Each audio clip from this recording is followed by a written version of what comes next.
کہتے جی کہ میں نے عمرے کے طواف کرنے کے بعد غلاف کعبہ پہ ہاتھ رکھ کے بوسہ دینا چاہا تو خوشبو آئی، کچھ نہیں ہوتا لیکن نہیں کرنا چاہیے۔ بوسہ صرف حجر اسود کو دینا جائز ہے، دیگر کعبے کے غلاف کو جائز نہیں ہے۔ والدین کے لیے طواف عمرہ کر سکتے، لیکن بعض علماء یہ شرط کرتے ہیں کہ اگر والدین فوت ہو گئے، لیکن اگر والدین زندہ ہیں اور معذور ہیں پھر بھی کر سکتے ہو۔ معذور نہیں ہے تو پھر اپنے لیے عمرہ کرو، بڑا آسان طریقہ ہے، عمرہ اپنے لیے کرو، نیت اپنی کرو، جب عمرے سے فارغ ہو جاؤ تو یا اللہ اس کا ثواب میری عبادت کو عطا کرو، اس میں کسی کا اختلاف بھی نہیں اور تمہارا مقصد بھی حل ہو جائے گا۔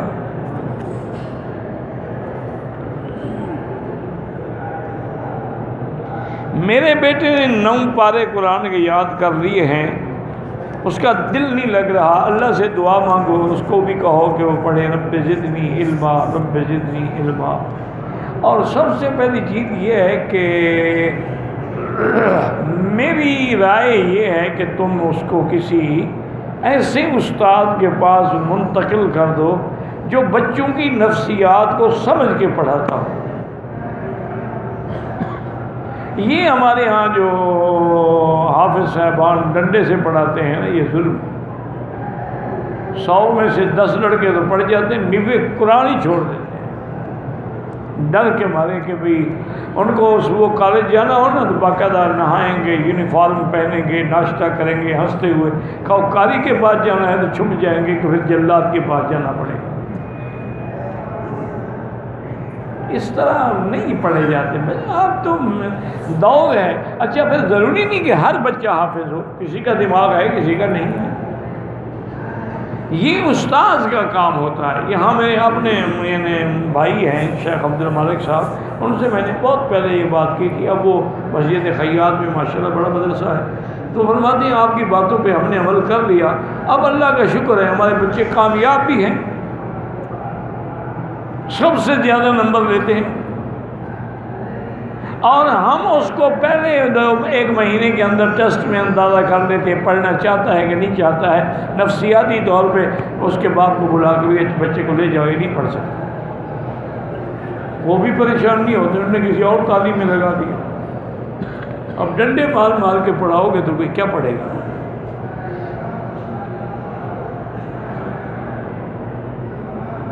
اگر کسی نے عمرہ کیا ہے، عمرے سے فارغ ہونے کے بعد اپنے سر پہ اس طرح پھروا سکتا ہے، خود پھیر سکتا ہے، کوئی وجہ نہیں ہے۔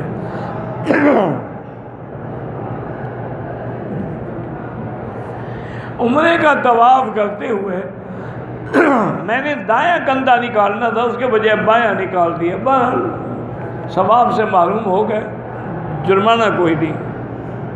اگر عمرہ صفا کی بجائے مروہ سے شروع کرے نہیں ہوگا، دم پڑ جائے گی۔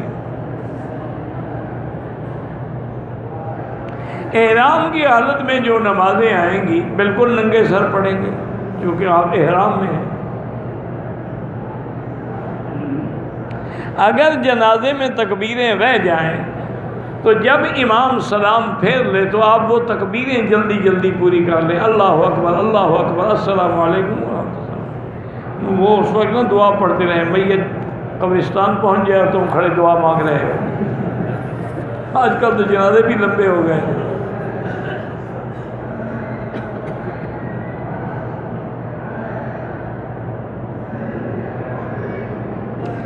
ایک آدمی نے اپنی بیوی کو 3 طلاقیں دیں، اس کے بعد اس کی بیوی نے 10 سال تک دوسری شادی نہیں کی، اب 10 سال کے بعد پہلے شوہر سے نکاح کر لے، بالکل حرام ہے، زنا ہے۔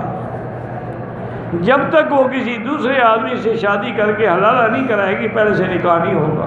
یہ تو قرآن کا مسئلہ ہے، فَلَا تَحِلُّ لَهُ مِن بَعْدُ حَتَّىٰ تَنكِحَ زَوْجًا غَيْرَهُ، اس پر حلال نہیں ہوگی جب تک کسی اور سے نکاح نہ کرے۔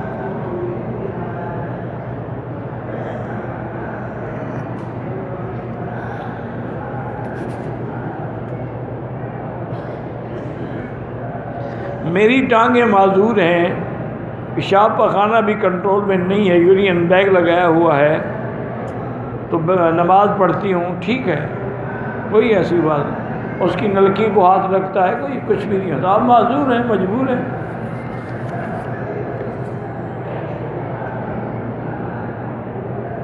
ہم پاکستان سے آئے ہیں، ایک عمرہ تو ہم نے کر لیا، اب عمرے زیادہ کریں یا طواف زیادہ کریں، کیونکہ طواف میں اختلاف نہیں ہے، عمرے کے اندر تو اختلاف ہے، بعض ائمہ کے نزدیک جائز ہے، بعض کے نزدیک ناجائز ہے، لیکن طواف تو مسئلہ ہے قرآن کا، وَلْيَطَّوَّفُوا بِالْبَيْتِ الْعَتِيقِ، تو جتنا ہو سکے طواف زیادہ کریں۔ الحمدللہ یہدینا و یہدیکم اللہ۔ کہتے ہیں جی کہ مجھے وظیفہ بتا دیں کہ اللہ مجھے ہر سال لے آئے۔ قرآن مجید میں ایک آیت ہے، ان الذی فرض علیک القرآن لرادک الی معاد، یہ آیت پڑھ کے ہر نماز کے بعد 7 دفعہ دعا کیا کریں۔ پاکستان میں متبع سنت پیر کون سا ہے آپ تلاش کریں، میں 10 سال ہوئے پاکستان ہی نہیں گیا، مجھے کیا پتا۔ بھئی آپ جہاں رہتے ہیں، لیکن ایک اصولی بات ہے، ہر آدمی کا پتہ لگ جاتا ہے، بدعتی کا بھی لگ جاتا ہے، اہل سنت والے کا بھی لگ جاتا ہے، دھمال کھیلنے والوں کا بھی لگ جاتا ہے، جلوس نکالنے والوں کا بھی لگ جاتا ہے، میلادیوں کا بھی لگ جاتا ہے، حلوائیوں کا بھی لگ جاتا ہے، اللہ والوں کا بھی لگ جاتا ہے۔ یہ نہیں ہے کہ نہیں پتہ لگتا، بالکل لگتا ہے۔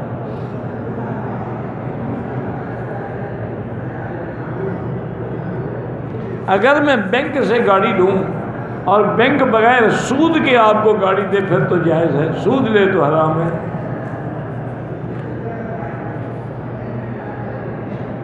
حرم میں میرے جوتے گم ہو جائیں، دوسروں کے نہ اٹھاؤ، اپنے خریدو اور لپیٹ کے اپنے ساتھ رکھو۔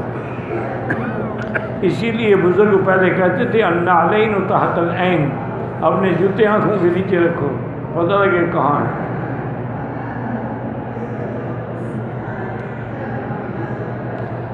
میں چھٹی پہ گیا تھا، واپس آیا، میں نے نیت نہیں کی، عمرہ نہیں کیا۔ باہر حنفی مسلک میں آپ پر دم واجب ہے، عمرہ بھی کرو اور دم بھی ادا کرو۔ باقی ائمہ فرماتے ہیں نوکری کے لیے آیا تھا، اس کی نیت نہیں تھی تو دم نہیں پڑے گا۔ میری شادی کو 4 سال ہو گئے ہیں، بچہ نہیں ہوتا، ہو تو ضائع ہو جاتا ہے، اللہ پاک آپ کو طول عمر اور صالح اولاد کا فرمائیں، لیکن بہرحال کسی اچھے مرکز علاج میں جا کے اپنی بیوی کا ٹیسٹ کرائیں۔ آج کل دنیا بڑی ایڈوانس ہو گئی ہے، بہت آگے چلی گئی ہے، یعنی آدمی سوچ نہیں سکتا کہ اتنا اچھے علاج تجویز ہو چکے ہیں۔ آپ وہاں جائیں، وہ دیکھیں گے، وہ اسٹڈی کریں گے، وہ اس کا باقاعدہ MRI کریں گے، دیکھیں گے کہ اس کے رحم کی دیواریں کمزور ہیں تو کون سی دائیں بائیں کون سی، اور اس کا کیا علاج ہو سکتا ہے۔ علاج بھی کرائے، پھر اللہ سے دعا بھی مانگے۔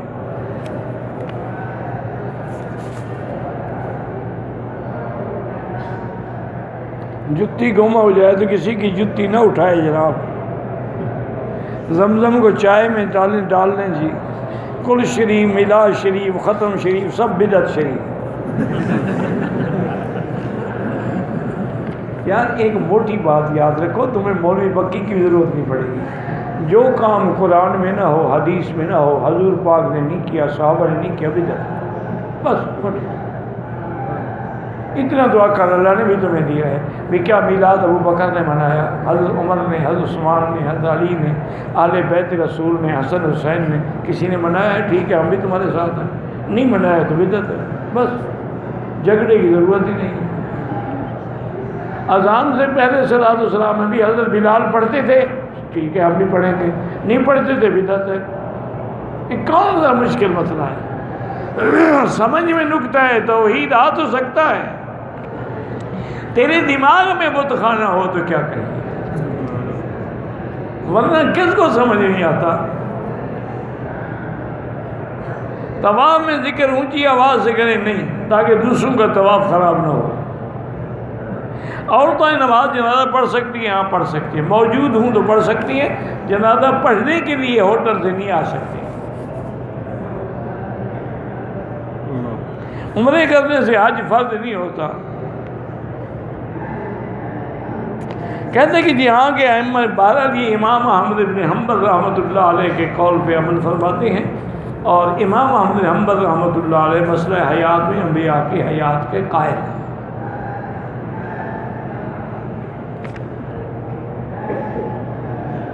طواف میں بیت اللہ کو نہ دیکھیں، قبل اپنی نظر نیچے رکھیں، کیونکہ طواف نماز کے حکم میں، جیسے نماز میں ادھر ادھر دیکھنا منع ہے، طواف میں بھی منع ہے۔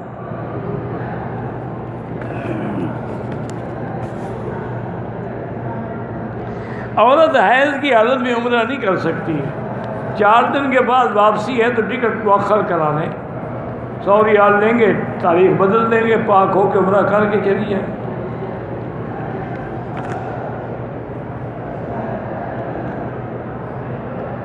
بہرحال جب تک پاک نہ ہو عمرہ نہیں کر سکتی، اور اگر ایسے چلی جائے گی تب بھی اس پہ دم بھی ہے، عمرہ بھی قضا کرنا پڑے گا، پھر اپنے ملک سے آئے گی، اس سے بہتر ہے کہ یہاں سیٹ آگے کرانے۔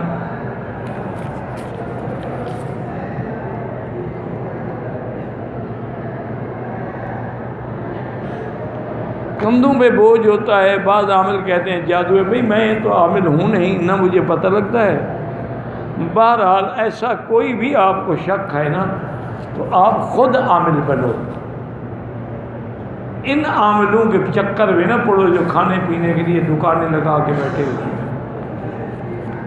علاج یہ ہے کہ جس لڑکی پر یہ اثر ہے، کندھے باری ہیں، فلان ہے فلان ہے، وہ ہیڈ فون لگا کے سورۃ البقرہ سنا کرے۔ فون میں آپ فیڈ کر دیں سورۃ البقرہ، ضروری نہیں کہ ایک دن میں سن لیں، تھوڑی تھوڑی سنیں، روز سنیں، آدھی سنیں، چوتھا حصہ سنیں، 11 دن سنتی رہے کہ جادو ہے، جن ہے، جو بلا ہے وہ بھاگ جائے گی۔ اور اگر کچھ نہیں، اس نے بہانے بنائے ہوئے ہیں تو اس کا کوئی علاج ہی نہیں۔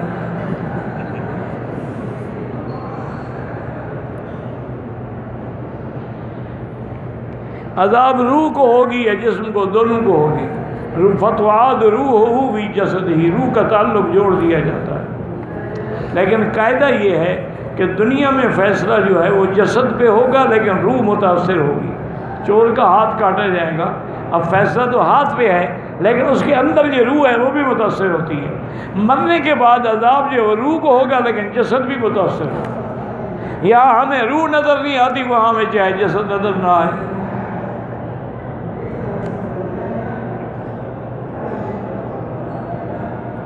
عذاب قبر بغیر روح کے نہیں، روح کے ساتھ ہوگا، روح کا تعلق ہو۔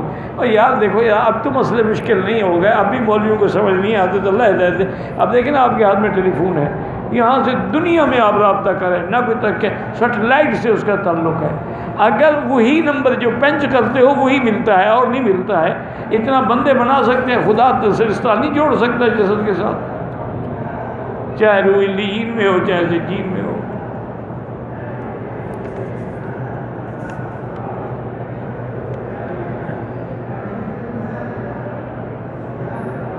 حجر میں حجر اسود سے شروع کر کے حجر اسود ختم کرنا ایک چکر ہے، یہ طواف نہیں کہتے اس کو، ایک 7 چکر کرو کہ پھر طواف ہوگا۔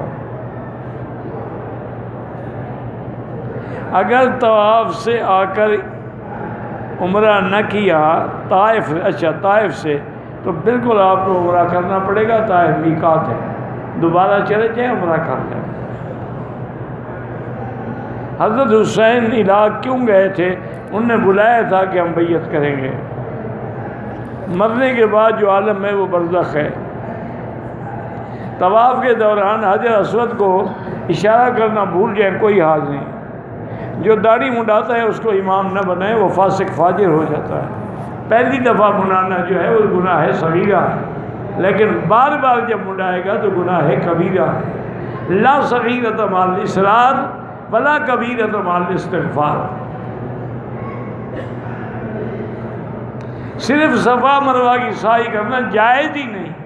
صفا مروہ کی سعی عمرے میں ہوتی ہے یا حج میں؟ فمن حج البیت او اعتمر فلا جناح علیہ ان یتقوا۔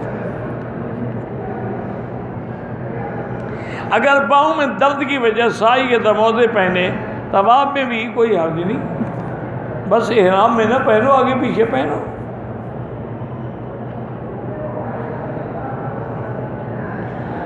میں ظہر کا وقت ہو گیا، سر پہ احرام رکھ کے سنت کی 4 رکعت نماز۔ بہرحال آپ کو سر پہ کپڑا نہیں رکھنا چاہیے تھا احرام میں، سنت پڑھو یا فرض پڑھو، لیکن رکھ لیا، کوئی دم شم نہیں، کچھ نہیں ہے۔ کہتے جی کہ حلال عورت پہ کیوں ہے؟ جرم تو مرد نے کیا کہ اس نے 3 طلاقیں دی، تو حلالے کی سزا جو ہے وہ عورت کیوں کاٹے؟ اس کی وجہ یہ ہے کہ اللہ چاہتے ہیں کہ اس بدبخت کے گھر میں یہ دوبارہ نہ جائے، جس نے پہلے 3 گولیاں ماری ہیں پھر وہی مرنے کے لیے جا رہی ہو۔ لا يلدغ المؤمن من جحر واحد مرتين، مومن ایک بل سے 2 دفعہ نہیں ڈسا جاتا۔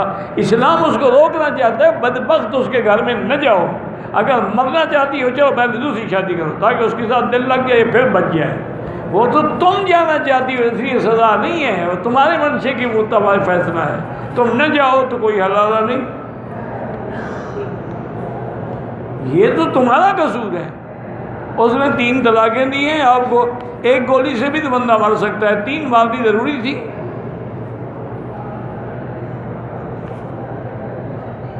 جو جوتے کچرے میں پڑے ہوئے ہیں بہتر تو ہے نہ اٹھائیں، لیکن اگر ضائع شدہ اٹھا لیے جائیں تو کوئی انشاءاللہ گناہ نہیں ہوگا۔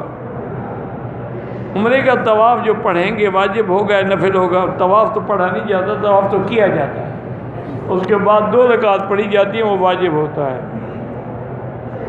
جو انبیاء کی حیات کے قائل نہیں، اللہ ان کو ہدایت دے۔ اختلافی مسئلہ ہے کہ کفر اسلام کو تو مسئلہ ہی نہیں ہے۔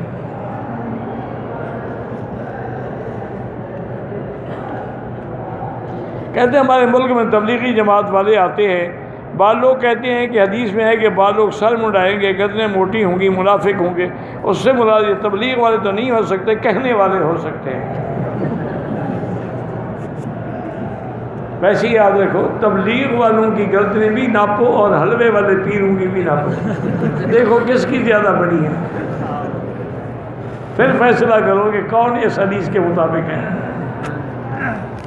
وہ تو خوارج کے بارے میں اللہ کے بندے۔ قصر نماز میں فرض 2 ہیں، سنتیں معاف ہیں، پڑھو تو کوئی بات نہیں۔ عمرے کا ثواب یا طواف کا صرف 1 کے لیے، واللہ اعلم۔ ربنا تقبل منا انک انت السمیع العلیم وتب علینا انک انت التواب الرحیم، یا حی یا قیوم یا ذا الجلال والاکرام، یا حی یا قیوم یا ذا الجلال والاکرام، یا حی یا قیوم یا ذا الجلال والاکرام۔ اللہم لا تجعل مصیبتنا فی دیننا ولا تجعل الدنیا اکبر ہمنا ولا مبلغ علمنا، اللہم لا تسلط علینا بذنوبنا من لا یخافک فینا ولا یرحمنا، یا لطیف الطف بنا فی تیسیر کل عسیر، فإن تیسیر کل عسیر علیک یسیر، اللہم انت المیسر لکل عسیر وانت علی کل شیء قدیر، اللہم یسر امورنا وامور اولادنا واخواننا وبناتنا وامور من اوصانا واستوصانا وامور المسلمین برحمتک یا ارحم الراحمین۔ یا اللہ بیماروں کو شفا عطا فرما، یا اللہ ہماری ظاہری باطنی روحانی جسمانی بیماریاں دور فرما، یا اللہ بے حیاؤں کو حیا عطا فرما، بے اولادوں کو اولاد صالح عطا فرما، جن کی اولاد ہیں ان کو صالح بنا، جن کے گھروں میں بچیاں ہیں ان کے رشتے آسان فرما، بے روزگاروں کو روزگار عطا فرما، قرض داروں کے قرض عطا فرما۔ یا اللہ پورے عالم میں جہاں مسجد ہے، مدرسہ ہے، معاہد ہیں، معابد ہیں، دین کے ادارے ہیں، مراکز ہیں، دین والے ہیں، ان سب کی حفاظت فرما۔ یا اللہ حرمین شریفین کو قیامت تک ہر فتنے سے محفوظ فرما۔ یا اللہ مسلمان فلسطین میں ہیں، شام میں ہیں، کشمیر میں ہیں، روہنگیا میں ہیں، عرب میں ہیں، عجم میں ہیں، افغان میں ہیں، ان کی جان مال آبرو عزت کی حفاظت فرما۔ ربنا آتنا فی الدنیا حسنۃ وفی الآخرۃ حسنۃ وقنا عذاب النار، وصلی اللہ تعالی علی خیر خلقہ سیدنا محمد وعلی آلہ وصحبہ اجمعین۔ اللہم صلی علی سیدنا محمد وبارک وسلم علیہ۔